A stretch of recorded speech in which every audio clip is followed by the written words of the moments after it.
Hello, my name is Eric Soro. And I'm Bob Bauer. Eric and I are members of the Dopkins R&D team. Welcome to the first segment in a series on the Research and Development Tax Credit.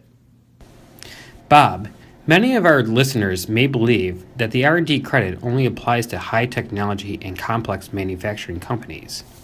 Actually, Eric, the credit applies to many diverse industries.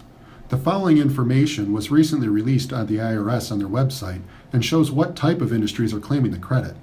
While this is not an all-inclusive list, you can see that the credit is not limited to one or two specific industries.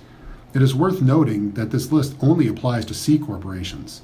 The credit is available to all types of entities. Although a majority of the taxpayers taking the credit are in manufacturing and scientific services, this chart shows that the credit can apply to a vast array of taxpayers. I heard that recently there were several law changes impacting the R&D credit. Can you discuss these changes in more detail? Yes, I can. First, let's take a quick look at the three changes that had the most impact. The PATH Act made the research and development credit permanent, so no longer do taxpayers have to wait for extensions. Second, eligible small businesses can now offset their AMT tax liability with research credits that are generated in 2016. Finally, startup small businesses can elect to apply a portion of the research credit against payroll tax instead of income tax. This provides these companies with benefits when they need their money the most. Let's look at the eligible small business credit in more detail. Beginning after December 31st, 2015, eligible small businesses can now take currently generated credit against their AMT. In the past, a lot of companies were limited in that they could not offset AMT. And don't let the word small business fool you.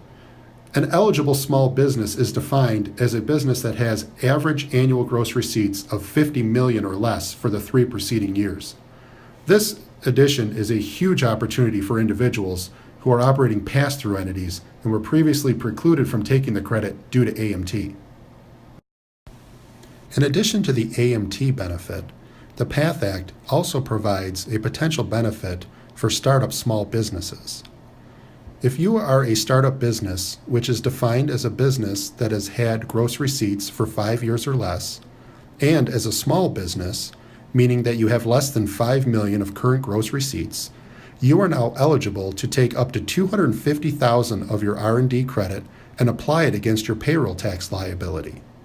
This gives businesses the potential to realize the benefit of the credit while they are still developing their processes and products. This can be quite helpful in the early stages of a business when money may be tight.